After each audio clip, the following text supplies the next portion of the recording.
Depending on your site's architecture, the Content Drilldown report provides a unique and very efficient reporting tool to analyze your site's content. Now, we looked earlier at the top content tool, and what this does is gives us that idea of the individual items, but it doesn't make it easy to group them. Now, this can be sometimes misleading. For example, if we look down here at the top content report for the web search site, we might think that the locations subdirectory is actually one of the more popular ones because it's here near the top of the report. But if we look down further, we see that this tools directory pops up a few times. Now, the problem here is that this is showing the individual tools, which all happen to live under the tools directory. If I want to understand the overall sections of the site that are going to be most popular, what I need to do is find a way to figure out how to group all those tools together and compare them to all the other things grouped together.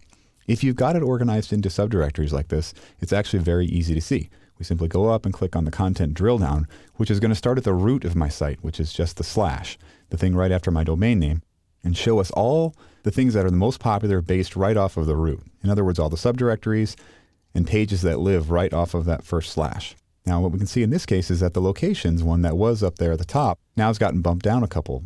The slash tools subdirectory and the blog are more popular.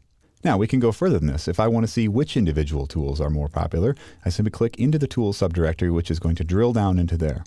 And what we'll see here that everything I'm going to see from now on is based on just things that are under the slash tools directory. So for example, we can see which of those pieces of content underneath the tools subdirectory, in this case, which particular tool is the most popular. I can see that the ad split testing tool is the most popular, followed up by the sample size estimation tool. All of the stats and metrics that I would get for here are just going to be based on things inside of the tools subdirectory. All the information that we see here in the content drill down is going to be the exact same content that we see inside of the top content report. It's just been grouped into subdirectories.